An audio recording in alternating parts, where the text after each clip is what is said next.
vision. Na niulize, vision unaweza kuitafsiri mara nyingi kwa njia nyingi. Kuna physical na kuna spiritual. Kuna hali ya kuona na macho haya ambayo ninaona nayo ya mwili. Na pia kuna spiritual ambayo unaona kwa utu wa ndani, na hiyo inachukua neno la imani. So unaona mambo hata kama watu hawaoni, na unaona zaidi ya wale watu wanaoyaona. Kipofu hata kama ni kipofu, kuna uwezekano kwamba anaweza kuwa anaona. Na siku moja nilimsikia Ruben Kigame akihojiwa, maana mara nyingine unajua anahusisha imani na hata na siasa, yuko ndani ya siasa. Akaulizwa, wewe unataka kuwa president wa Kenya na wewe uone, itakuwaje? Akasema kwamba wengine wanaweza kuwa wamejaliwa kuwa na macho ya mwili, lakini yeye amejaliwa macho ya kiroho. Jina la Bwana libarikiwe sana. Ya kwamba yeye anaweza ona hata kama haoni na mwili huu, lakini mtu wake wa ndani anaonanga. So leo hii unaweza kuwa na upofu wa mwili, lakini macho yako ya ndani na hisia zako za ndani zio zinaona mambo ambayo watu hawaoni. Hata wale wanaoona na macho hii physical, wanao kwamba wao ndio ni kama vipofu, lakini wewe unakuwa kwamba unaweza kuona kitu ambacho wengine waone. Are you aware? Wakati Yesu alipokuwa anaenda kuingia katika mji wa Jericho, kulikuwa na kipofu pale, na wengi wanamjua majina ni kama Patimayo wa Batimayo. Na huyu bwana aliwahi kuwa kipofu, hangeweza kuona, na alikaa kando kando ya kiingilio cha mji wa Jericho. Na maandiko inasema wakati Yesu alipokuwa anapita, akaanza kupaza sauti, akasema, Yesu mwana wa Daudi, nihurumie. Wengine wanamwambia nyamaza, lakini yeye kuna kitu alikuwa anaona na wengine hawakuwa wanaona. Na baadaye Yesu ilibidi akasimamisha mkutano na maandamano wake, maana ilikuwa kundi kubwa, na akamwelekea Batimayo. Na kisha baadaye ndipo akamuuliza, unataka nini? Na mara akasema, mimi nataka kuona. Leo hii Kenya ambacho wewe unaona ndio hicho ambacho ukiulizwa unataka nini utataja. Kwa hivyo leo nataka kuongea juu ya the power of vision. Fungua pamoja nami katika Genesis chapter number 13. Chapter number 13 and verse number 14. The power of vision. Genesis 13:14. NIV yangu wakati wanapotalisha hiyo Kiswahili inasema hivi pale. The Lord said to Abraham, after Lot had parted from him, lift up your eyes from where you are and look north and south, east and west. Hapa tunamuona baba wetu wa imani. Imagine hapa ni vizuri niweze kutafsiri. Inasema kwamba the Lord said to Abraham. Na pale naona Kiswahili kinasema Bwana akamwambia Abraham. Hapa ninataka kuona kuna progress. Kuna hali ya kutoka hatua hadi hatua. Abraham, hilo ndilo lilokuwa jina lake tangia wakati alipotoka katika Uru ya Wakaldayo, na akatembea kama Mungu jinsi alivyomwambia. Na kumbe jina lake bado halijabadilishwa, lakini bado wana ushirika.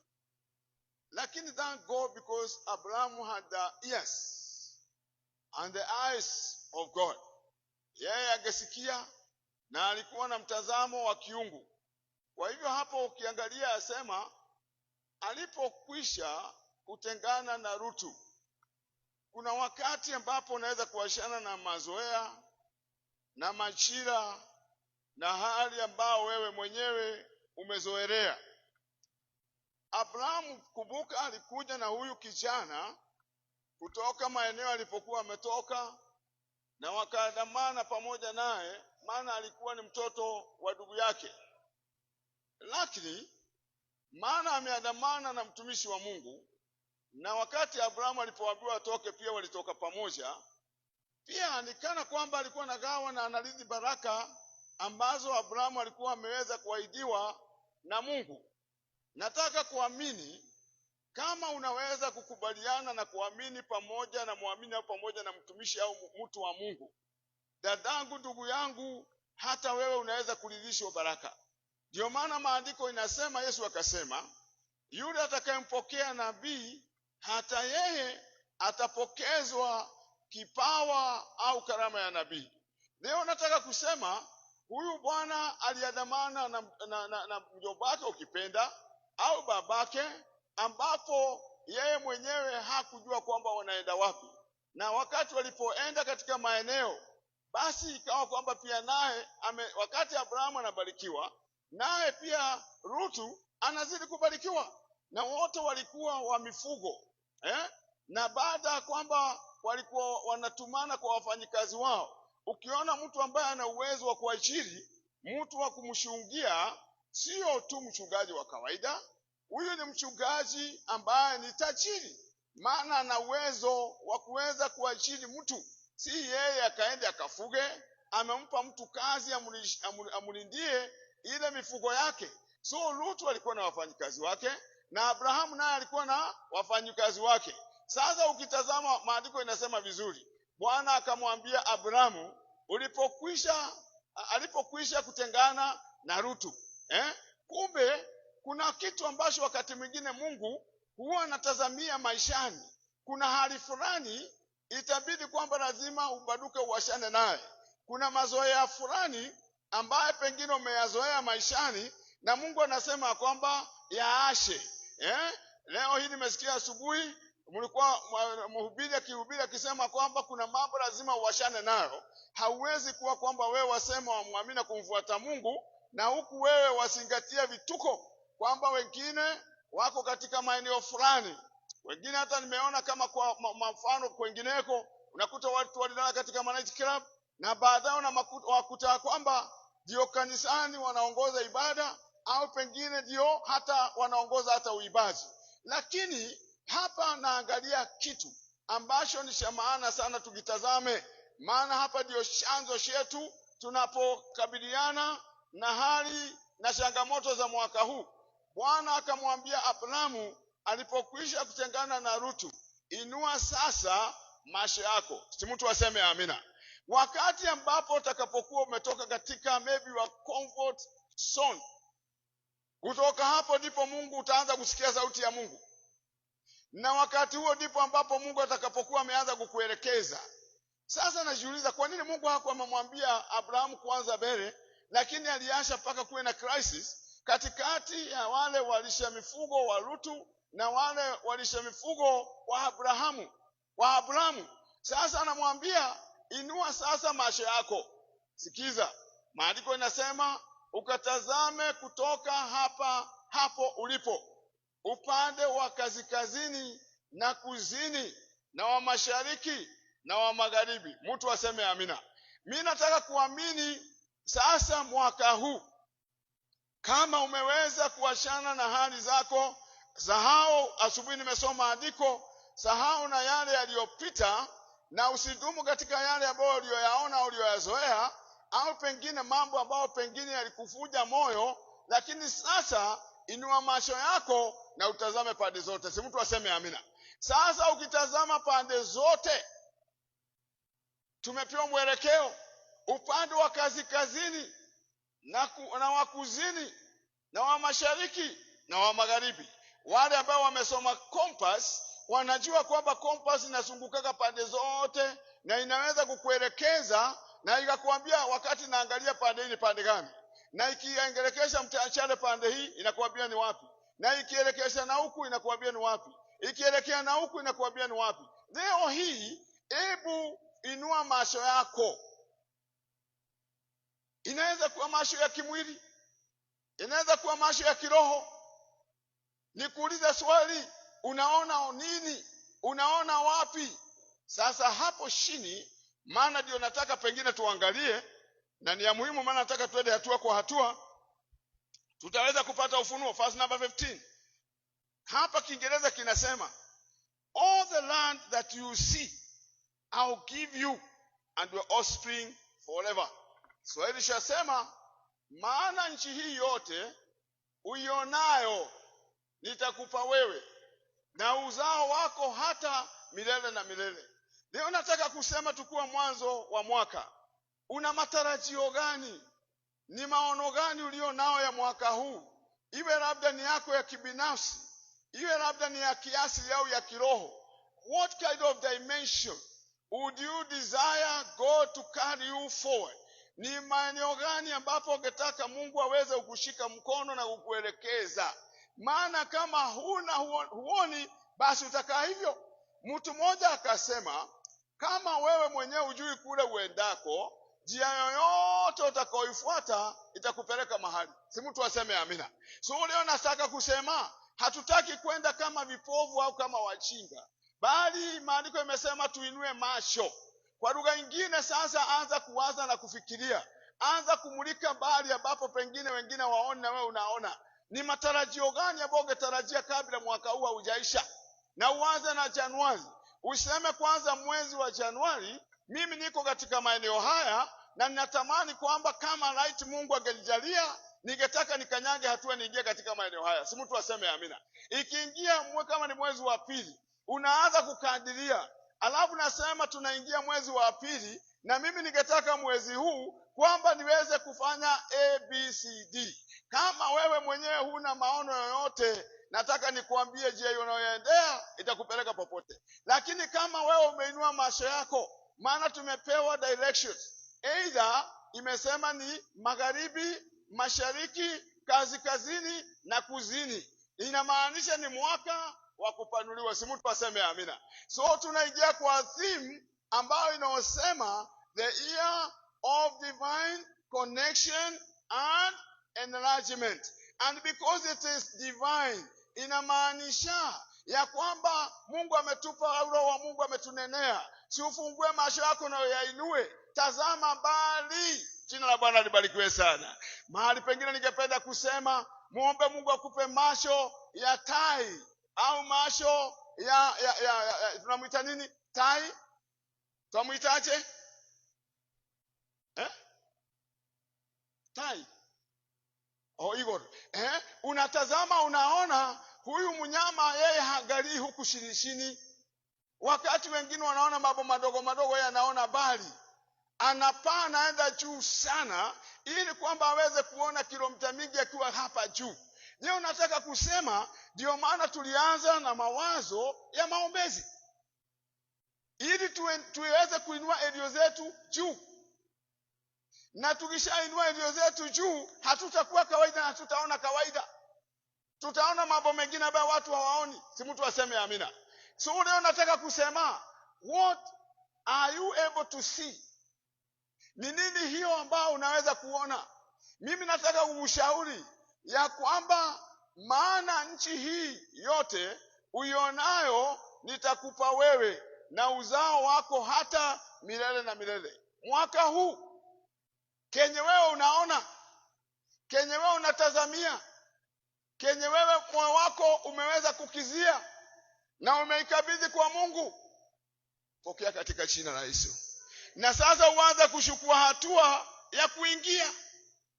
Nataka niwaambie, mwaka huu kuna watu ambao wanabadilishwa hali zao, na kuna watu ambao wanabadilishwa maeneo, na kuna watu wanabadilishwa hata na majina yao. Hali zao, there are some status that are going to change. Narudia tena, kuna watu wanabadilishwa hali.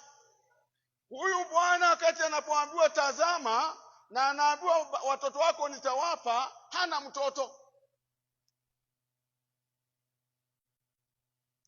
Tazama jina lake ni Abrahamu. In other words, hana watoto. In other words, yeye hana jamii. Abrahamu. Lakini baada ya kuendelea utakuta kwamba kuna mambo yatabadilika. Yeye ameambiwa pande zote unapotazama nitampa mzao wako. My question is, unaahidiwa baraka na wewe hauzioni. Tuweke hizo zako juu. Kama unataka uinuliwe, dadangu, siweze kuwa na mtazamo tofauti. Si mtu aseme amina. Yaani kuna mambo unatarajia kwa Mungu kati ya wiki hii tangia Jumatatu tulipoanza maombezi. Na hata jana siku ya 6 kuna watu ambao wanaanza kupokea. Jina la Bwana libarikiwe sana. Na leo hii kuna mambo yanaanza kubadilika. Mimi nataka kuamini hatutakuwa kawaida. We shall never be the same again. Kama kulikuwa na mazoea maishani mwako au kulikuwa na hali sugu ambayo imezidi kukusumbua kutoka jana, ilikoma katika jina la Yesu. Na leo hii natangaza kwamba ni siku ya kusherehekea. Because it is a day of celebrate.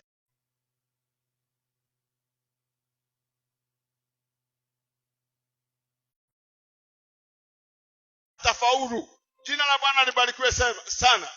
Mungu hawezi kuanza jambo na akaliashia katikati. Na hata kama iwapo wewe mwenyewe umejisikia mnyonge sana, unaweza sema kama aliyesema, the joy of the Lord is my strength. Wakati ambapo umemjua Bwana, inakupa faraja ya kwamba kwa Mungu yote yanawezekana. So unataka kuamini ya kwamba mwaka huu mambo haitakuwa kawaida. Si mtu aseme amina. Anza kumulika. Kama ulikuwa umeapply kazi na ikakosekana, leo nakwambia kwamba andika barua. Angalia ni wapi unataka kwenda huko zinaapplywa katika mitandao. Si mtu aseme amina. Kama wewe unafanyanga biashara na kuna mambo wanapeana paka matenda, mimi nasema kwamba anza kufungua mitandao na uanze kuapply. Kwa sababu nafasi iko na kuna mahali watu wa Mungu wanaenda. Jina la Bwana libarikiwe sana. Simply because it is a year of divine connection and enlargement. Usiulize ni nani anakujua. Usiulize nani atakupeleka. Si mtu aseme amina.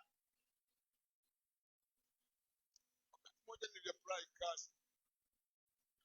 Kitabu leo. Yasisho kazi mahali kwa kibarua tufanye kibarua. Na maizo alipokuwa naishi kwa Nakuru. Alafu ninakumbuka mayako akiniambia, maana kazi hapa imeishia. Sirudi nyumbani maana hapa ndio mzigo kwako. Wakati kibarua kingine kitakachopatikana nitakuja. Lakini nilifika mahali maana mimi nilikuwa nimekumbuka.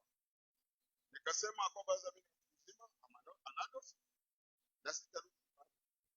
Na hata pia kwa mjomba sitakaa maana sitakuwa mzima. Lakini nitakaa maeneo ambapo Mungu atajielekeza. I just started whatever that was doing as God was directing me. Na katika kipindi ambacho nilichoweza kukaa kwa miezi na kukaga siku hizo tulikuja kulikuwa wakati wa Easter na kulikuwa na mvua na matope mengi. Tulikuja na gari ya moshi. Yaani nilikuwa nimeshafurahi barua nimeacha kule shirika mahali nilipokuwa nafanya. Alafu kisha baadaye tukawa tuna mission. Tumetoka na kuja na gari ya moshi mpaka hapa mahali mnaita Magena. Hapo ndio maana tulishukia tulisoma tulipata ushirika kwa maana tulipokuwa mara ya kwanza. Alafu baadaye tukavuka tukakwenda kule mnaita Siri. Huko karibu na msituni kule ndio mahali ambapo tulipokuwa tumeenda kuhubiri kwa nchi. Baada ya wakati ambapo tulipomaliza kurudi Nakuru, niliporudi nilikuta barua inasema kwamba by the way ilisema tunasikitika ya kwamba hatuna nafasi. Lakini wakati itakapokuwa tutakufahamisha. Nilipokuwa naongea na ndugu mwingine pia alikuwa mchungaji na alisema majuzi. Rafiki yangu akaniambia tafadhali kenye ukafanya badala ya kuandika hata reminder. Sasa wewe mwenyewe kuja na ile barua ambayo uliotumiwa na ujilete kwa mkubwa kwa ofisi. Na nilipokwenda kwa mkubwa kwa ofisi, yeye aliniambia by the way kama very kind. Akaniambia mwenyewe wakati ambapo sasa tuna kazi. Lakini wakati ambapo kazi itakapotokezea, ukito tutakuita au tutakujulisha. Imagine mimi nilikoja baada ya kujipeleka mwenyewe na niliambiwa barua kwamba hakuna nafasi na kazi. Na ukweli wa mambo baadaye nilikuta na kumbuka ilikuwa ni kama mwezi wa 6 wakati na kukaa kwa siku baada ya siku sasa ndio tuanze kazi. Nikaanza kuja Jumatatu. Kutoka pale mimi nakutana na anko yangu ambaye alipumzika. Akaniuliza maana yeye sasa ndio mwenyewe nilikuwa nimetoka kwake. Hapo na gari wanasafiri hawako na mke wako wako kwa gari tukakutana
chochote, maana hawezi kukua, hawezi kuzaa, hawezi kuendelea, maana ni jangwa.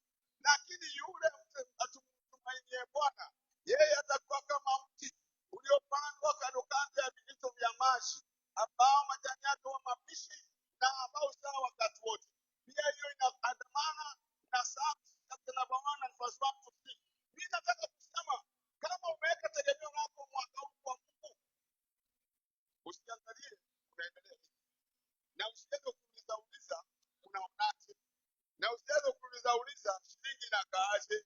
Mimi nataka kusema the righteous shall live by faith. Si mtu aseme amina. Mwenye haki ya muamini ataishi kwa imani.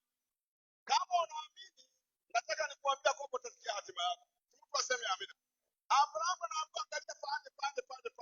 Na Mungu tena mkabia. Nataka kusema dunia hii na mali yake yote iliyoko ni ya Mungu. Na Mungu akitaka ukuelekeze katika hilo lolote, anaweza kukuelekeza.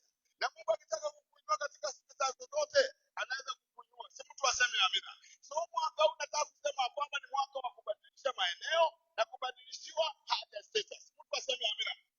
Bwana asifiwe.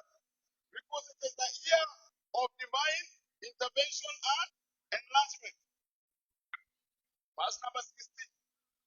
Verse number 16 inasema nini? Inasema, I'll make your offspring like the dust of the earth, so that if anyone could count the dust, then your offspring could be counted. Imagine Mungu anakuambia kwamba wewe utakuwa milionea na saa hii hata nyumba huna, au labda hata kazi huna, hata labda pengine unapiga kigumu, maana huna mahali hata pa kufanya kazi, na Mungu anakuambia kwamba utakuwa milionea. Wacha niwaambie kitu kimoja. Mtu mmoja alisema, unajua unene eh, ile shaka ambayo kwamba inaandikwa mtu anakuandikia, unajua ni pesa. Na kama ni pesa, ukienda nao kwa banki utapokea pesa. Kile kinategemea mwenye kuandika hiyo hudi ni nani. Maana kama ni mtu ambaye ni badia, na watu walizoea kama wanasiasa wengine walikuwa na hiyo mazoea, mtu anakudanganya na kuandikia cheki na kuambia amekuachia shilingi. Ukienda kule kwa banki unaambiwa kwamba kitu haina kitu na banki, maana ile kitabu alipeana hata hiyo kampeni hata kitu. Lakini Mungu akikuahidi, na Mungu kama atakuandikia cheki au hudi ya kwamba amekwambia amekuandikia milioni 1, amini utakuwa milionea. Si Mungu aseme amina. Na kuambia amini utakuwa milionea. Milionea kwa sababu Mungu anaweza mambo yote. Sio si hudi tu, hata ahadi ziko mtu yote tu. Ni nani waje kuahidi? Kama ni mtu ambaye anaweza kuaminika, pokea katika jina la Yesu. Mungu anasema hivyo, sisi na uzao wako nitaufanya uwe kama mafupi ya nchi. Hebu niambie, Mungu anaposema mambo ya mafupi, unaweza sema Mungu anasema mchanga wa bahari. Sasa niulize, anasema mzao wako utakuwa eh? Na saa hiyo anangoja na miaka imeendelea kuyoyoma, na uzao wako nitaufanya uwe kama mafupi ya nchi. Hata mtu akiweza kuyahesabu mafupi ya nchi, uzao wako nao utahesabika. Mimi nataka kusema, if it is God who has said it, receive it by faith in the name of Jesus. Kama kuna mahali amesema tazama, angalia pande zote, na aseme kwamba atakupanua na amesema atakuongezea, don't doubt. Receive it in Jesus' name. So katika hii tuendelee hapo mbele tuone, maana nataka nijaribu kukimbia kiasi. Katika aya 17 inasema nini? Inasema hivi, go on through the lanes and the place of the land, for I am giving it to you. Anaambiwa wewe nenda ukakanyanga. Unajua maeneo mengine kama zama zile za zamani, wakati wa wazungu walipopanga mipango, hasa wale wa Europa na kadhalika, ni watu wa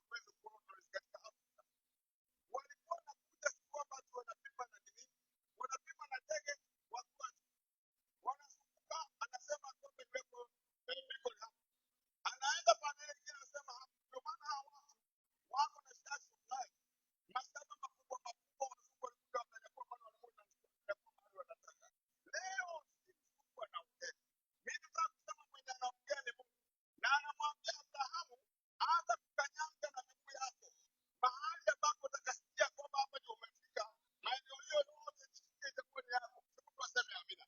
Lakini sasa ningependa kusema kitu, kuna hatua za kiroho na kuna hatua za kiasi. Unajua maandiko yamesema inua macho yako yatazame, na sasa hapa kuna macho ya mwili na kuna macho ya kiroho, maana ni mambo ya imani. Leo hii inategemea wewe unaamini nini, una nini, na kama unaona kenye unaona utakuwa katika shida la Yesu. Lakini kama wewe mwenyewe unasikia haya haiwezekani, haya mambo maelewe, hata kama ilikuwa inasema, hata kama maandiko yamesema hili ilikuwa ni Abrahamu. Mimi nataka kusema leo hii, kama una habari, sisi kama waamini ni uzao wa Abrahamu, na kama maandiko yamesema ondoka ukatembee katika nchi hii, katika mapana yake na marefu yake, maana nitakupa wewe nchi hiyo. So maeneo ambapo unapokanyaga hata mkotokea na wana wa Israeli, lakini katika kitabu cha Joshua, mahali mtapokanyaga na ndugu yenu itakuwa ni yenu. Leo nataka kusema hivi, with God all things are possible. Mungu akituahidi kwamba kuna maeneo ambapo anatupeleka tutaenda. Jina la Bwana libarikiwe. Bwana Yesu asifiwe. Inasikia joto hapa.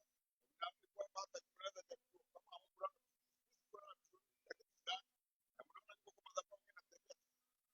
Lakini kunawezekana wewe ukachotwa, na tunaposema tunaona Mungu akitenda, utakuwa unaona penye mambo haiwezekani.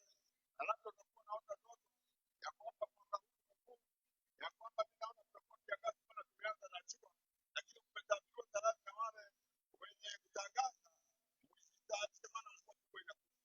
Leo mimi nataka kusema hawa ni wanadamu, lakini nataka kuambia kwamba kuna mpango Mungu anapanga juu ya maisha yetu, na mwaka huu hautakuwa kawaida. Si mtu aseme amina. Ondoka ukatembee katika nchi hii, katika mapana yake na marefu yake, maana nitakupa wewe nchi hiyo. Leo hii anza kutazama, anza kuchukua hatua ya kiroho. Hata kama kuna maeneo huwezi kwenda na mwili, anza kwenda. Kama unataka kutazama kama ni upande wa Dubai, utazama upande wa Amerika, anza kwenda huko, hata kama huwezi kwenda, maana hauna tiketi na pengine huna uwezo wa kupanda ndege, lakini anza kuona. Na ukianza kuona, mwambie Mungu ya kwamba sasa, Mungu, matamanio yangu ni kwamba Christ, kama ungenijalia maadamu napoendelea kuishi, ukanifungulia kibali. Jina la Bwana libarikiwe sana. Na kama utamwaminia Mungu, kwa Mungu yote yanawezekana, basi mwambie jirani yako, kaa na ukae kati.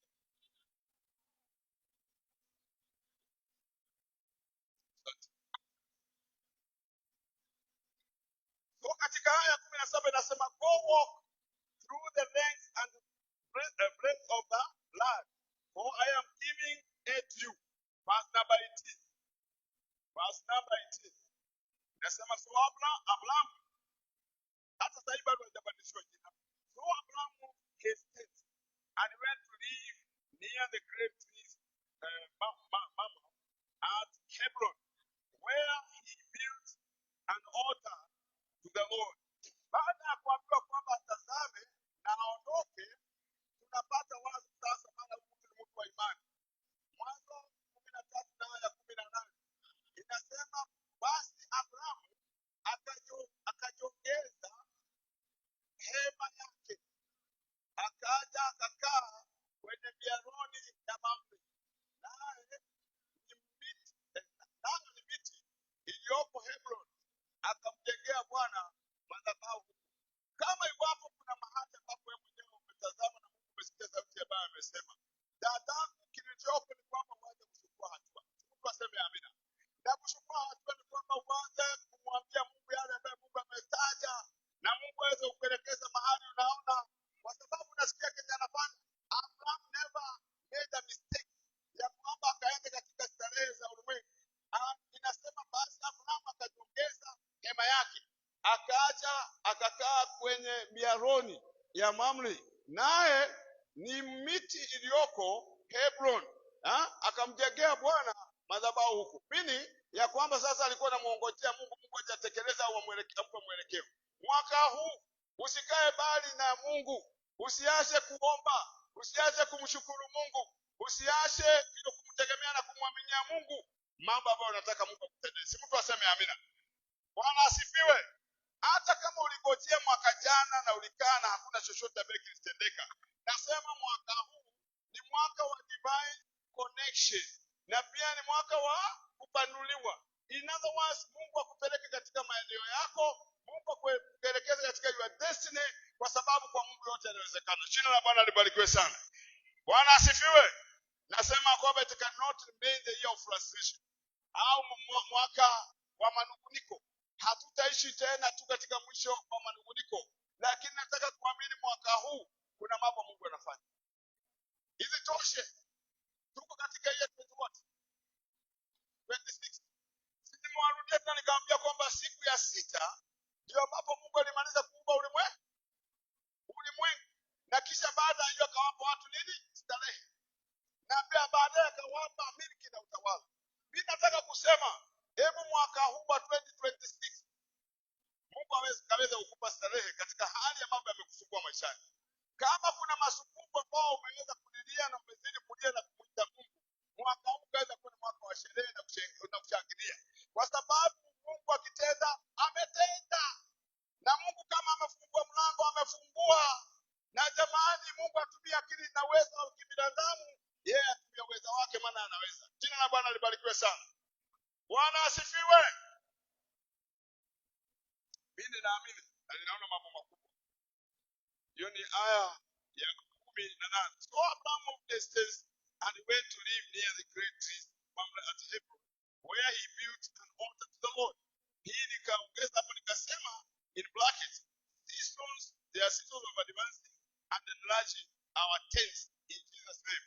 Ni wakati wetu wa kuoa mahema mahali tuko na tukaenda katika maeneo ambapo Mungu anatuelekeza katika jina la Yesu. Bwana Yesu asifiwe sana.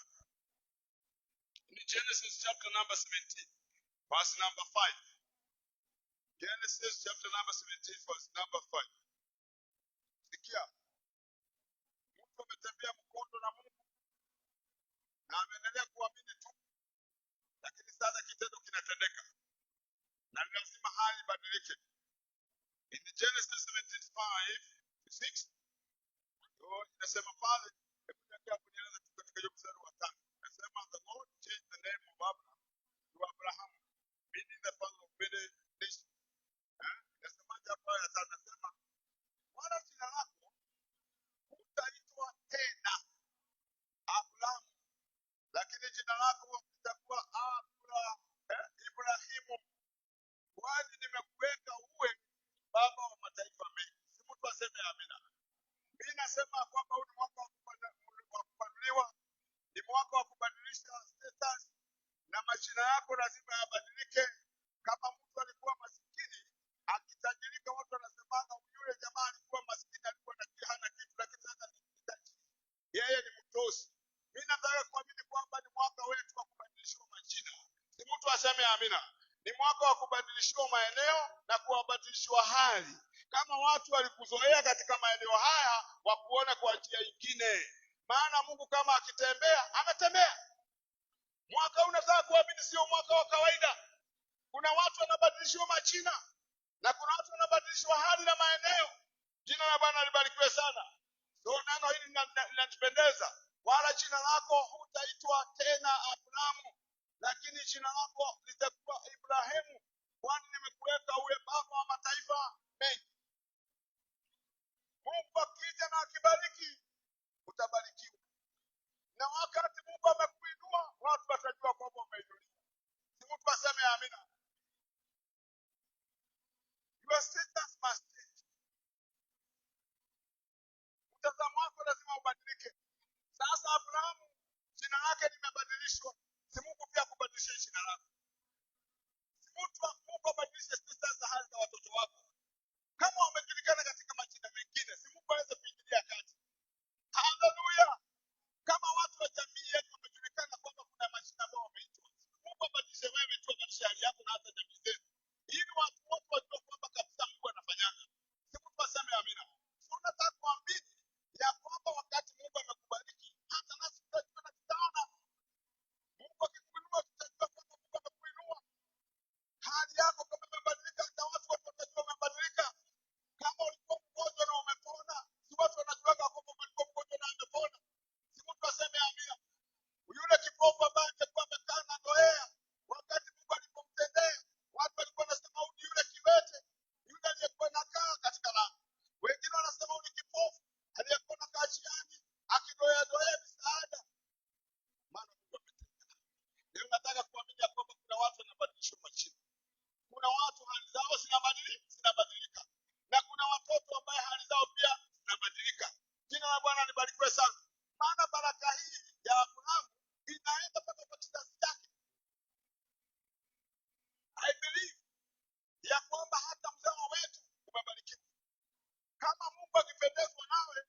Bwana libarikiwe sana. Bwana asifiwe. Yes. Aya 6 nasemaje? Aya 6 mwanzo nasema nitakufanya uwe na uzao mwingi sana, nami nitakufanya kuwa mataifa na wafalme watatoka kwako. Habari gani wakati ambapo watu wameweza kutazama na kuangalia wakasema hapa hakuna kitu kinaweza kutokea? Mnajua watu, kuna mahali ambapo watu wakienda kuoa, kuna ulizako wewe umetoka habari gani? Huko kwenu mnakuaga mnaishingi wapi? Na mnakaagaje? Mnaendeshaga gari gani? Na nyumba ile mnakaa ni nyumba aina gani? Mimi nataka kusema hapa maneno haya ni makubwa. Yanasemwa ya matukio yatakayokuja kutukia. Tumeambiwa Jeremiah 33 verse number 33. Tumuite Mungu na yeye ataisikia na ataitika. Na atatuonyesha mambo makubwa ambayo hatuwezi kuelewa na hatujawahi kuelewa. Leo nataka kuamini kuna mambo na kuna makubwa ambayo Mungu anafungua. Mtu aseme amina. Anasema nitakufanya uwe na uzao mwingi sana, hata kama hamuna tumaini. Anasema nami nitakufanya kuwa mataifa. Mungu anakuambia utakuwa mataifa, na unajiona mahali huko chochote, na wafalme watatoka kwako. Je, mnajua kwamba hata wale waduzi mnaonaga wanatokeza wengine members of parliament, wengine ni CS, ukisikiza wengine wamenelewa na masingo parents na kadhalika, hata utasikia wajumbe wengine sipendo na sijafika nani sikiwa nani, manake wanahitaji na mama zao. Mimi nataka kuamini haijalishi background yako. Wakati Mungu atakapotaka kukuinua atakuinua, na Mungu akitaka kukuneemesha atakuneemesha, na kama Mungu anataka kufanya ufalme unaweza kuwa mfalme. Mtu aseme amina. It is not a must that you must come from a wealthy family or a rich family so that you can become rich. Hata kama ulionekana kwamba kuna nyumba ambayo uweze kwenda kuoa, au mtoto wako ameonekana ni kama hawezi kwenda maeneo fulani kwa sababu ya hali zako, mwaka huu tunabomoa hizo vizuizi ili kwamba watu wetu waweze kuruhusiwa kuingia popote. Kama kuna maeneo ambayo hawajafika wakafika katika jina la Yesu. Kama kuna mambo ambayo wameambiwa kwamba hawataweza, nasema wanaweza katika jina la Yesu. Jina la Bwana libarikiwe. That is prophetic. Then as they continue, if you go to John chapter number 15 verse number 14,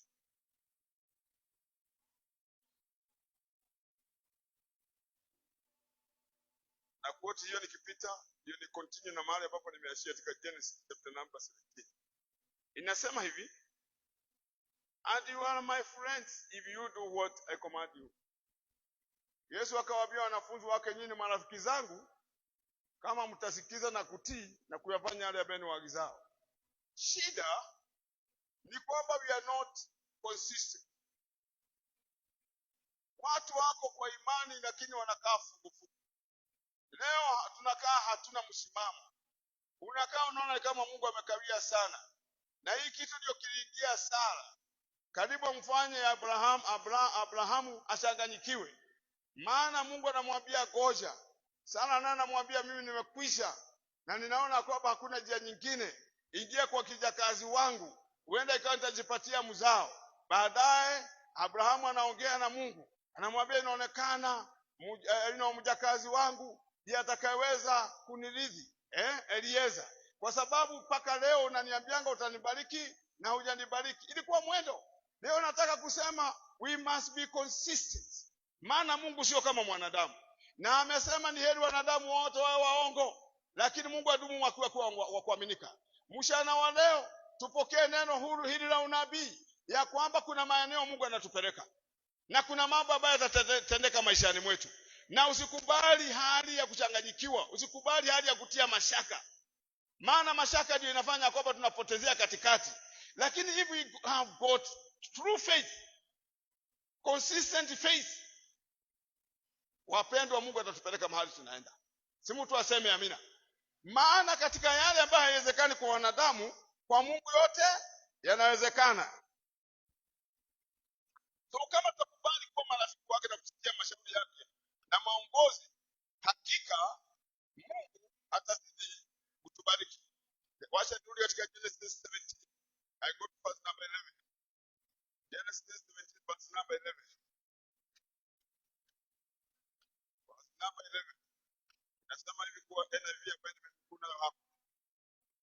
said to him, I am God Almighty, be fruitful and increase in number. A nation and a community of nations will come from you, and kings will come from you, from your body. Baba anarudia statement hii. Na unajua ukweli wa mambo ni kwamba maybe pengine ni mwelewa. Hata sisi leo, maana hiyo ilikuwa ni ndoto ya Mungu na akaweza kutoa kwa Abrahamu. Hata sisi leo kenye kimefanya kwamba tunaitwa watoto wa Mungu ni kwa sababu ya huu unabii ambao Mungu alinenea Abrahamu. Na Abrahamu akaamini. Na leo hii hata nasi we are also partakers of God's blessing, of God's promises. Kama kuna ahadi ambazo zilipeanwa ambazo zimetangaziwa Abrahamu mahali hapa, pokea katika jina la Yesu. Kama imesema kutatoka wafalme na kukatoka wafalme katika jamii yako. Because God is faithful. Kama Mungu amesema atatubariki, atatubariki. Kama Mungu amesema tutainuliwa, tutainuliwa. Jina la Bwana libarikiwe sana. That is verse number 11. Yeah? And then let us shout and go to Genesis 21 verse 1. Genesis 21 verse number 1. Sije Mungu anafanyanga mambo.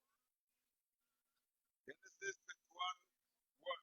Inasema kwa kifungu kwa hivi.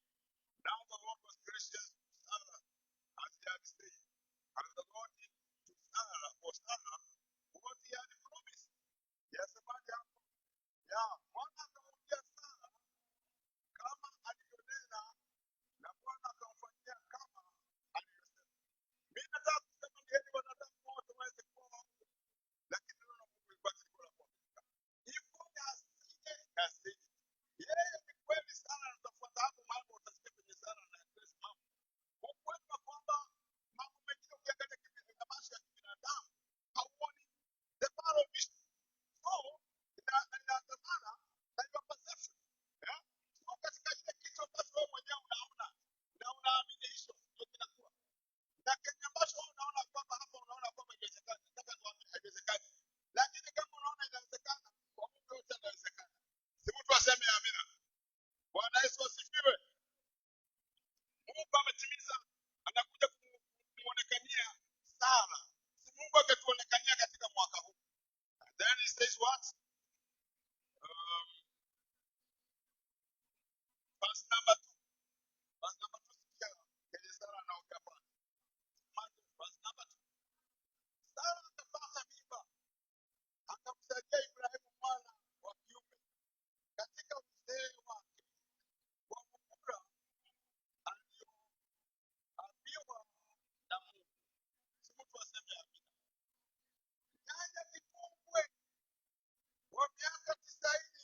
sana. Ngoja usikie kile ambacho kinaendelea hapa. John 13, verse number 6. Verse number 6.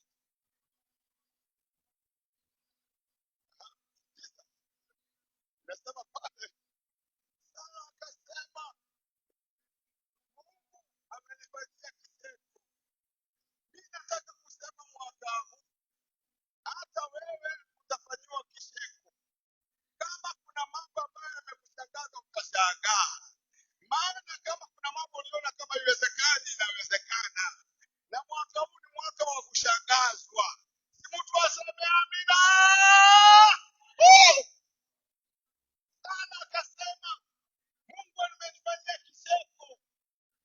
Kila sikiaye atacheka pamoja nami. Mimi nasema masha wale ambao wamekuongelea wakaja wakashuhudia matendo ya Mungu pamoja na wewe. Siku moja wakasema nataka kwenda kuona kenye Mungu amemfanyia dadangu, amemfanyia ndugu yangu. Mungu akaweza kuonekana. Mungu akadhihirike. Na wakati amedhihirika, ukisheka na kuna watu watakuja kucheka pamoja na wewe. Na ukishangilia, kuna watu watakuja kushangilia na wewe. Kuna mambo ambayo yamekuwa donda tupu maishani mwako.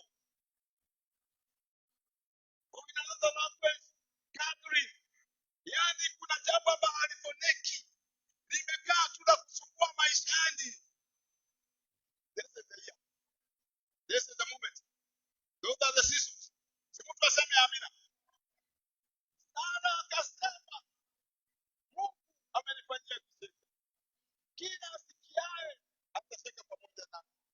Na mimi nataka kuamini mwaka huu kuna watu ambao watashangilia.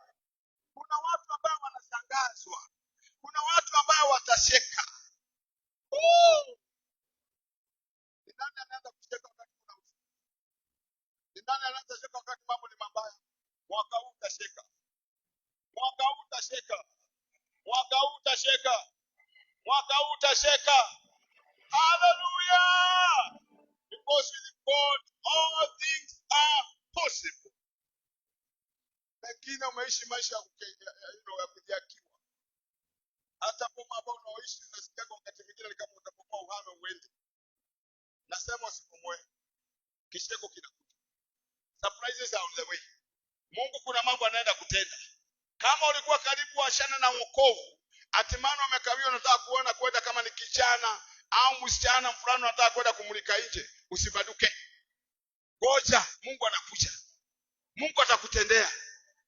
Nyamaa kimya na muongojee Mungu na Mungu atatenda. Jina la Bwana libarikiwe sana. Because with God all things are possible. Una habari? Abrahamu alipopata hii ahadi alikuwa mtu wa miaka 75. Na sasa yuko na 100. Na ndio sasa kunaanza kufanywa nye. Na wakati alikuwa na nguvu hakunanga na ana mali. Yeye amebarikiwa kila kitu anacho. Lakini katika uzee wake mimi nashukuru Mungu. Maana pengine Sara wakati maana ni mama wa wengi. Labda alikuwa anakunywa supu ya ngamia. Pengine anakunywa supu ya mbuzi. Anakunywa supu ya ng'ombe. Maana wanyama wako. And that is how angeweza kumnywesha hata na Isaka na kumlea Isaka ili aweze kuwa mtoto mwenye afya kama wengine. Si mtu aseme amina. Lakini ni mwana wa ahadi. A shout of promise. Na Kenya Mungu ameahidi, nataka nikwambie tena nirudie tena ni baraka. Kama Mungu amekuahidi na amekubariki, dadangu pokea na umshukuru Mungu na uweze kufurahikia ndani yake. Leo inataka kusema kuna watu wanaenda kusheka. Hata nami nasema nitaenda kusheka. Maana kuna mambo ambayo nimetazamia na kuna mambo nimeweka kwa Mungu. Na kuna mambo natarajia. So kama umeweka idea zako na vision yako ikuwa juu, pokea hii katika jina la Yesu. Hallelujah! Kama kuna mambo umeweka kwa Mungu, muaminie yeye na atatenda.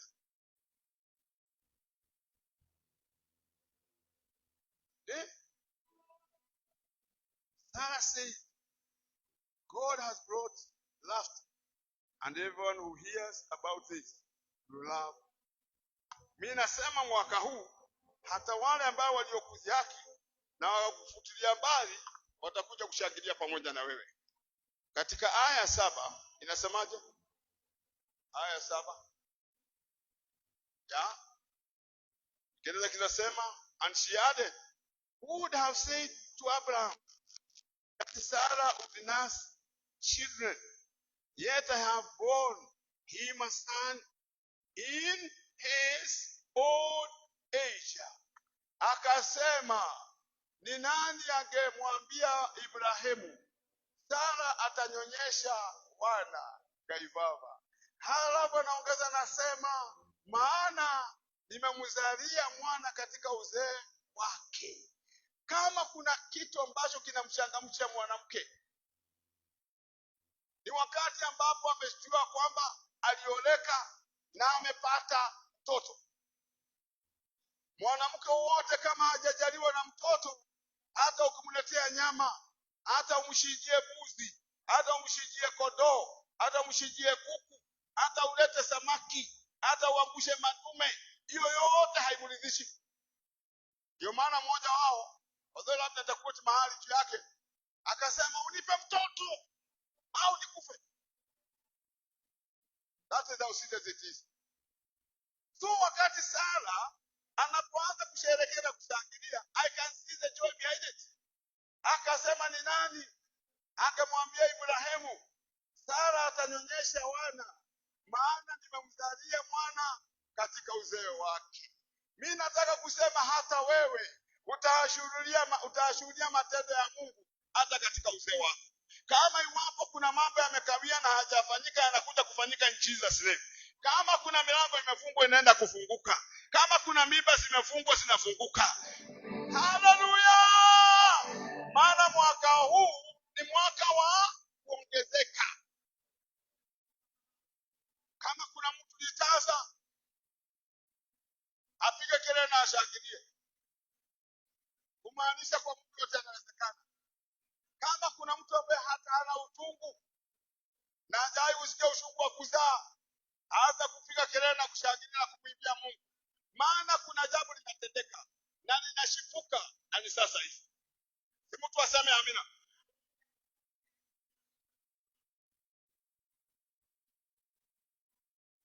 That is verse number 6.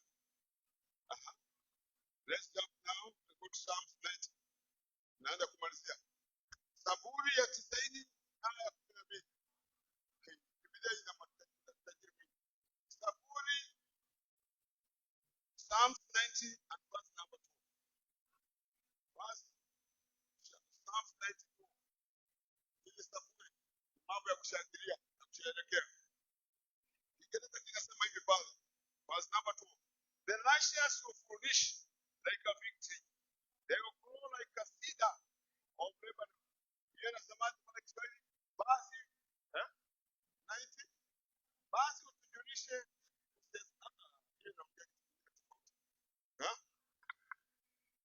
Is that the same?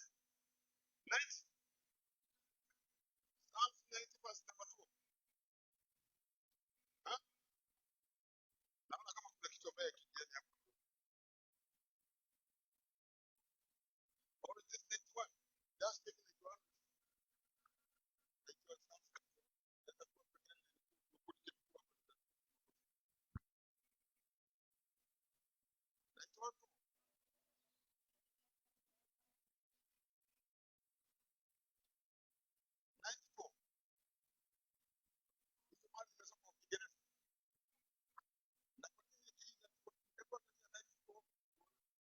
Maana hata mimi nimenukuu hivyo hapa.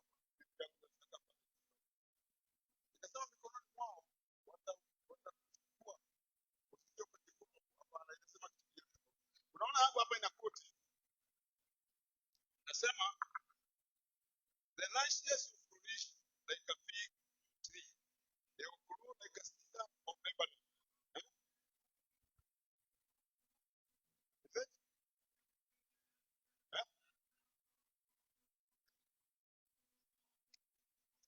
92 verse 2.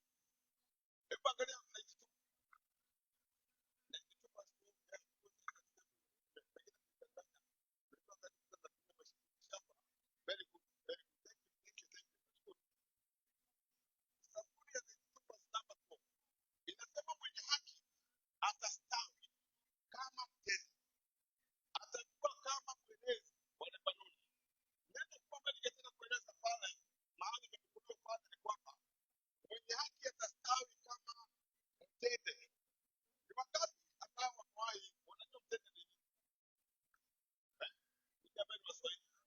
Mtende ni nini? Palm. Unajua hii miti ambayo inakuwa kule pwani. Mwenye haki atastawi kama mtende. Mtende unazidi kurefuka na unarefuka na unarefuka sana. Alafu baadaye ukikuta majani yake wakati wote inakaa kama imetambaa. So mwenye haki atastawi kama mtende. Na kama tunaweza kuangalia kulingana na theme, inaongea vizuri ya kwamba it is a year of divine connection and enlargement. So hapa unakuta kwamba mtende unaenda juu ukirefuka. Alafu baadaye ukiangalia kando namna hii, unakuta kwamba unazidi kuzaa yale matawi yake. So kama iwapo Mungu amekupenda wewe na wewe ni mwenye haki, mpendwa, utazidi kustawi kama mtende. Yaani kwa lugha nyingine utakuwa sasa umekuunganika na mbingu, na upande ule mwingine utazidi kupanuka katika hali ya kimaendeleo. In other words, there will be what we call divine connection. Unaweza kuenlarge anywhere. So hiyo nyingine naongeza atakuwa kama mwerezi wa Lebanon. Hii miti ilikuwa inarefuka, na hii miti ndio ilikuwa inatumiwa katika hali ya ujenzi ya kupasua bao. Let's move forward. Let's move forward. Next. Tunasema nini? Verse number 13. Sikiza penye inasema hivi. Verse 13. Planted in the house of the Lord, they will flourish in the courts of our God. Waliopandwa katika nyumba ya Bwana watastawi katika nyua za Mungu wetu. Si mtu aseme amina. Kama wewe utakaa hapa, na ndivyo ninawakumbusha, nilisikia mhubiri wa asubuhi alikuwa na hubiri, usijishanganye, don't mix up. Kupandwa katika nyumba ya Mungu kama unataka kustawi, inamaanisha lazima uendelee kukua na kuwa kama Mungu. Na kama ni kudharau uovu, na si kudharau uovu. Kama ni kuashana na dhambi, na ashana na dhambi. So hapa inasemaje? Waliopandwa katika nyumba ya Bwana watastawi katika nyua za Mungu wetu. So kama wewe umepandwa katika nyumba ya Mungu, dadangu, hautabaki kawaida. Si mtu aseme amina. Ndugu yangu, hautabaki kawaida. Vijana hamutabaki kawaida. As you grow, lazima uendelee kustawi. Kustawi yamaanisha kwamba unazidi kubarikiwa katika nyua za Mungu wetu. In other words, yani katika uungu kama utakolea na utaenea, basi lazima uzidi kupanuka na utazidi kubarikiwa. Jina la Bwana libarikiwe sana. Bwana asifiwe. Verse number 14. Sikiza maneno hapa, maana nimetoka kwa Abrahamu. Verse number 14. They will still bear fruit in old age. They will stay fresh and green.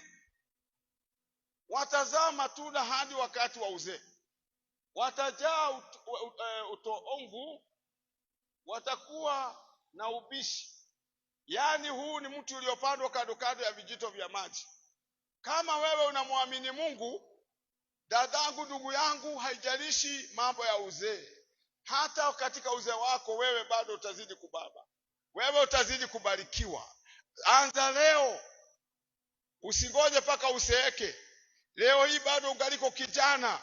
Inamaanisha kwamba hakuna wakati ambako wewe mwenyewe utaweza kuishiwa. Maana wewe utakuwa kama mtende katika nyua za Mungu. Yaani utapanda na utapanuka. Alafu inazidi kusema watazaa matunda hadi wakati wa uzee. Si jina la Bwana libarikiwe. Leo hii nasema hata kama una miaka mingapi, Mungu wetu na akazidi kusaidia kustawi katika hali ya maisha.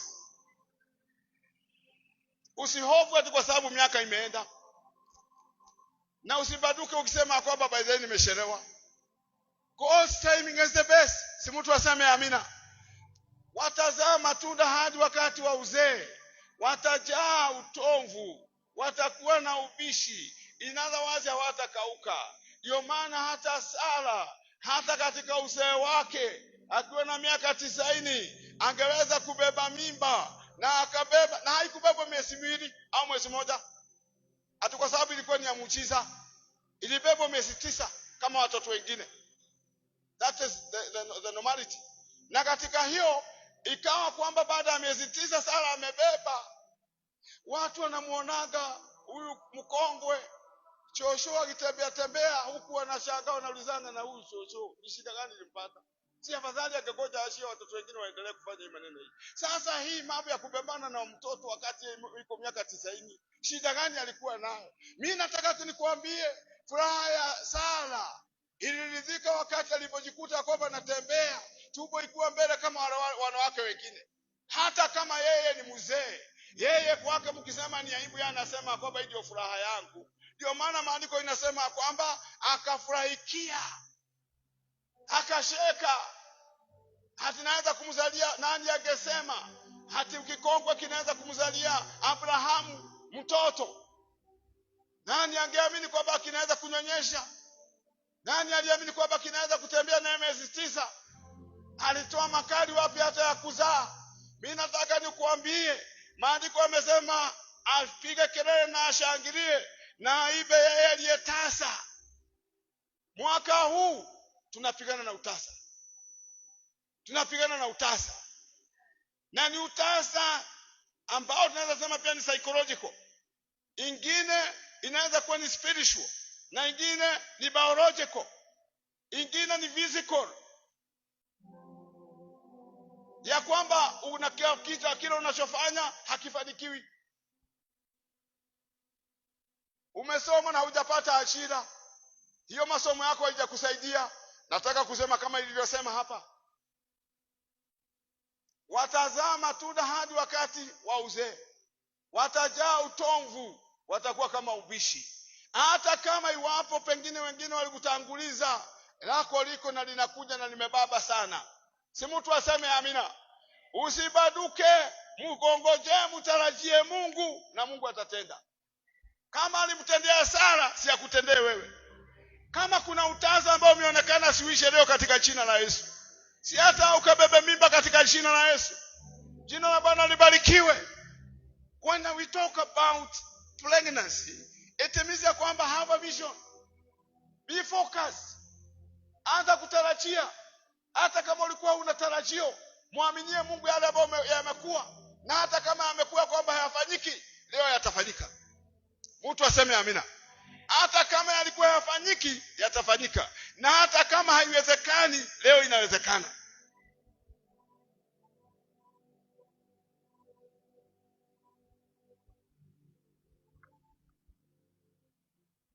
Aya ya 15. Aya ya 15. Inasema proclaiming the Lord is upright. He is my rock, and there is no wickedness in him. Nitazidi kustangaza fadhili za Mungu, ya kwamba yeye ni mwamba wangu na ndani yake hamnanga hila. Yasemaje pale Zaburi ya 92:15? Watangaze ya kuwa Bwana ni mwenye adili, mwamba wangu, ndani yake hamuna udhalimu. Mimi nataka kusema Bwana Yesu asifiwe sana. Tumeambiwa tutangaze, sirudie nyuma yangu. Watangaze ya kuwa Bwana ni mwenye adili, mwamba wangu, ndani yake hamuna udhalimu. In other words, akisema atatenda, hana budi atatenda. Na akisema atakubariki, atakubariki. Na akisema umebarikiwa, umebarikiwa. Jina la Bwana libarikiwe.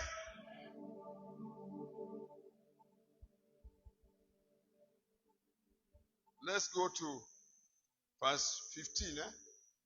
Tulikuwa verse 15. Twende to Genesis 30:22. Yeye nikamalizie. Genesis 30 and verse number 22. Genesis 30 and verse number 22 inasemaje? Genesis 30 and verse number 22. Na hapa kisa kingine hapa ambacho kilitendeka katika ukoo huu wa Abrahamu. Then God remembered Rachel, he listened to her and opened her. Inasemaje hapo? Mwanzo 30:32. Mungu akamkumbuka Raheli, Mungu akamsikia, akamfungua tumbo. hii ni watu ambao wanatarajia Mungu. Katika ukoo wa Ibrahimu kulikuwa na vituko vya hali ya utasa na ukosaji wa watoto. But thank God ya kwamba hawa ndio tunaweza kujifundisha kwao ya kwamba wale wanaomwamini Mungu hawatashindwa. Na daima wakati ambapo dada, ndugu, unapokutana na mambo hata katika hali ya kirainiji ya kijamii, ya kwamba kuna mambo ambayo yanafanyika na ilifanyikia wengine, kwako mimi nasema kwamba kwako lazima ibadilike. Si mtu aseme amina. Kwako lazima ibadilike hata kama ilikuwa ni ya ukoo. Leo hii tunasema kwamba ukoo hauna nguvu, na kenye tunaongea juu yake ni ahadi na damu ya Kristo Yesu. Na kama Mungu amesema atatenda, hana budi atatenda.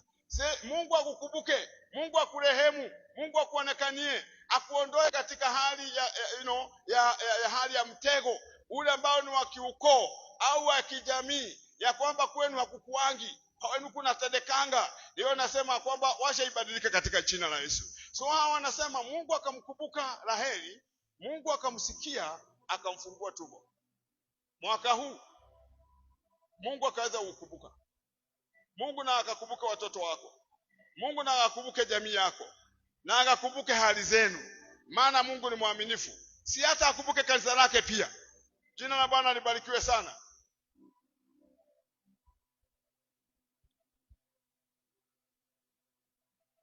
Let's go to verse number 23. Verse 23 inasemaje hapo? 23 inasema akapata mimba. Upo wakati ambapo Mungu amehurumia na amerehemu mtu, jambo linaanza kuudika.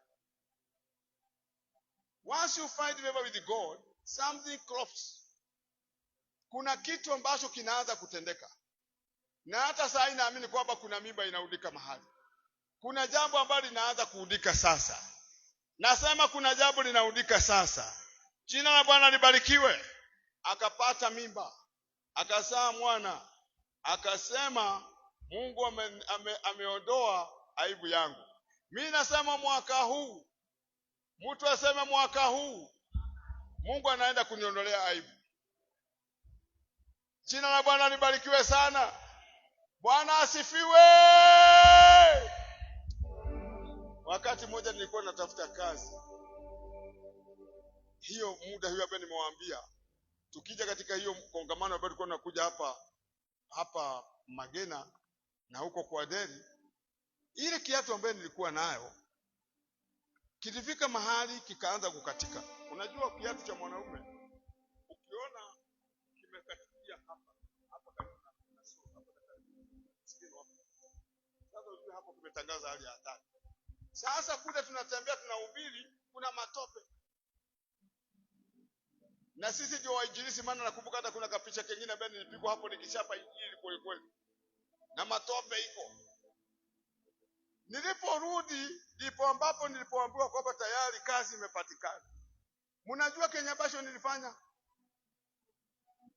Nilihakikisha kwamba nimenunua kajuu kengine, kakiatu kengine kalikuwa brown by the way kama hii, lakini kalikuwa ni ile ambaye inakaa kama buti kidogo kama inuka hapa kidogo. Nikatoa ile ushi yote, ile aibu yote ambayo nilikuwa nayo wakati ambapo nilipokuwa naenda kuhubiri injili. Kutoka wakati huo sura na mwanzo wa moyo ukabadilika. Leo nataka nikuambie, yaweza kuwa kwamba hata wewe umetembea katika aibu dogo dogo. Hizo aibu zinatoweka katika jina la Yesu. Maana kuna mimba inautwa. Kuna kitu kinaenda kuzaliwa. Kuna jambo linashipuka na linashipuka sasa hivi. Jina la Bwana libarikiwe. Na Mungu amesema hata kubali tujaribiwe na mambo ambayo hatuwezi. And if he allows, he will make a way out. Kama Mungu ataruhusu uingie katika hali fulani, Mungu atatengeneza njia ya kutokea. Mimi nataka kusema kwamba Mungu hatakuacha uanguke kabisa. Simulisikia juzi nani waliimba juzi? Nisikia hivyo. Kuna moja ilikuwa gashubiri. Alafu wengine wakasema nini? Hata nilikuwa na shule na tamkaji. Dereleka. Yeah.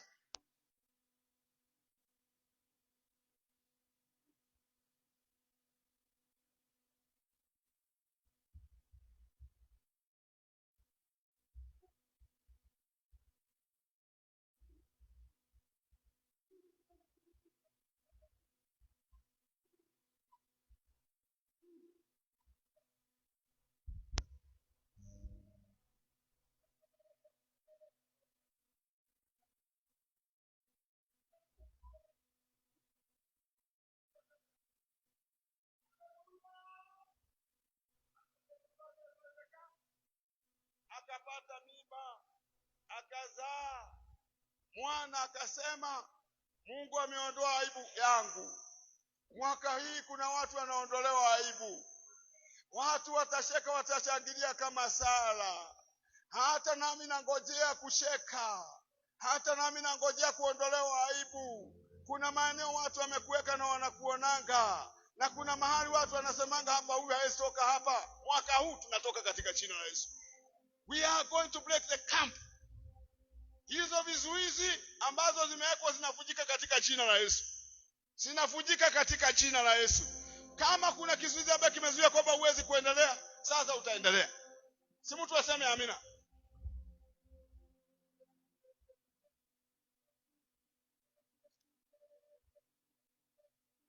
Verse number 24. Verse number 24. I think from there then I think I'm done. Verse number 24 inasemaje? Akamuita jina lake Yusufu, akisema Bwana aniongeze mwana mwingine. Mimi nataka kusema kwamba leo kama Mungu akiashiria kama kuna baraka ambayo ameashiria, itakuwa chanzo chako cha kuendelea. Si mtu aseme amina.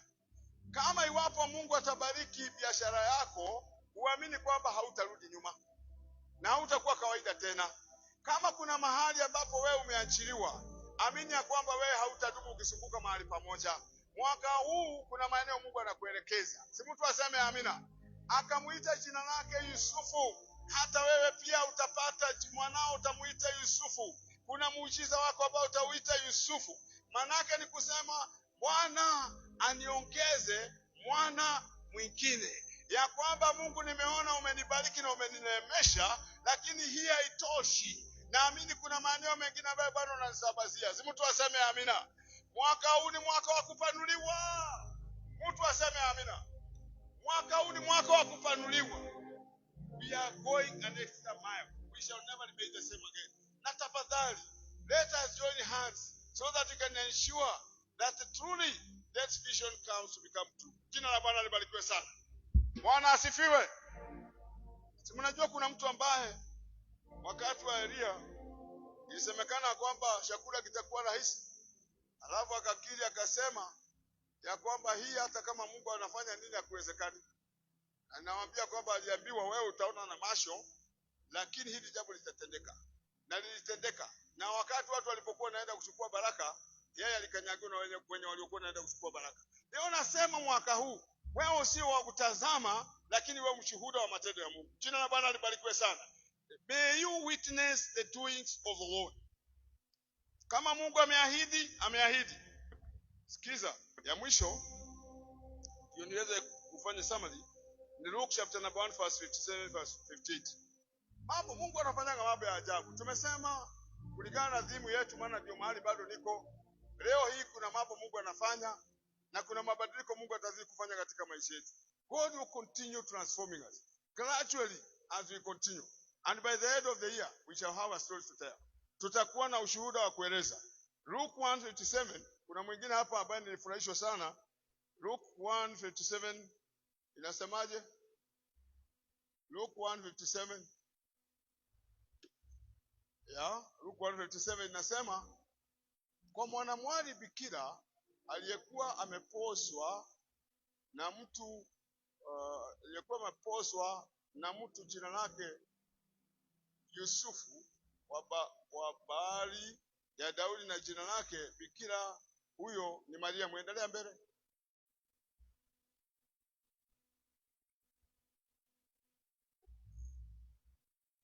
Akaingia nyumbani kwake akasema, salamu uliyepewa neema, Bwana yu pamoja nawe. Kuna sehemu ambayo nilikuwa nataka hapo capture.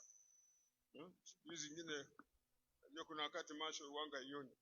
Hii sorry, nimeona mahali tumepotelea. Inastahili kwa sio 20, ni 50, 57 and then 58. Luke 1:57 then 58. 57 ndio hiyo. Ikawa siku za kuzaa kwake Elisabeti zilipotimia, alizaa mtoto mwanaume. Verse 58. wakasikia jirani zake na jamaa zake ya kwamba Bwana amemuongezea rehema zake, wakafurahi pamoja naye. Si mtu aseme amina. Huyu mama pia alikuwa tasa, na by the way mama wa Yohana, kwa ukweli wa mambo ni kwamba pia naye ni karibu kama huyu ambaye tunaongea juu ya Isaka. Manake Mungu alimtokea Zakaria wakati yuko ibadani akimtolea Mungu ibada. Na hapa ndipo ambapo tunapokuta Mungu ametenda kitendo. Wakasikia jirani zake na jamaa zake ya kwamba Bwana amemuongezea rehema zake, wakafurahi pamoja naye. In other words, walienda kusherehekea kuzaliwa kwa Yohana. Kwa hivyo waliita majirani wakaja kusherehekea pamoja naye. Mimi nataka kusema mwaka huu utatuita tuje tusherehekee ushindi wa Bwana katika maeneo yako na katika mambo ambayo Mungu atakuwa akikutendea. Unatuambia jamani, nawaita maana nataka tuje tumshukuru Mungu.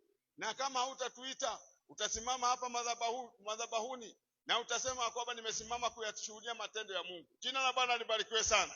Because once God has done it, then don't try to cover it. Itoe wazi isikike na watu wote ya kwamba Mungu ametenda. Si Mungu tu aseme amina. Then ya mwisho nafanya conclusion, na malizia kwa kusema hivi, kama unanukuu andika, kuna pointi kama 3 4 inasema hivi. Conclusion: God is consistent to his promises. Mungu anazingatia ahadi zake mpaka zitimie. Mungu hata acha Kenya alisema kama hakijatimia hata nyamaza. Hata itakaa miaka ngapi, God will make sure that it comes to pass, because you never forget. Point number 2, we must also be consistent and patient to his promises. Na kwa sababu hiyo maana tunajua yule ambaye tunamwamini ni mwaminifu, lazima tuwe wasingatifu na pia tuwe na uvumilivu katika hali ya ahadi zake. Maana hata kama anaweza kukawia, bado atatenda. Then ya 3, age or seasons does not matter. Hali ya miaka au nyakati haijalishi. Isaka alipanda wakati wa kiangazi akiwa Gera na alivuna 100 kwa 100. So I want to say, na hii mambo ya hali penye tunaambiwa kwamba kina Sara walikuwa pastage, kina Abrahamu, alafu tumekuta pia huyu Elizabeth. Kuna huyu mama mwingine ambaye tumeambiwa kwamba pia naye mama Yusufu, ambaye asemekana pia naye alikuwa anatarajia, na wakati Mungu alipokuja alipata ushuhuda wa kushuhudia. Sehemu ya 4, what matters is the appointed time. Kenya kinajalisha ni wakati wa Mungu kama umefika.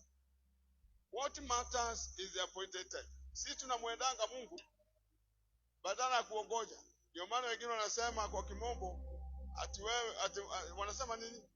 Ni mtu umeenda mbele ya darama. Yaani ni kama kwamba umetanguliza au cat imeanza kutangulia farasi. Badala ya farasi furute, unakuwa kwamba wewe ndio unataka kutangulia kule mbele. Ya mwisho, he is never too early, never too late. Yeye hachelewi na wala haji mapema. Anakuja kwa majira na wakati unaofaa.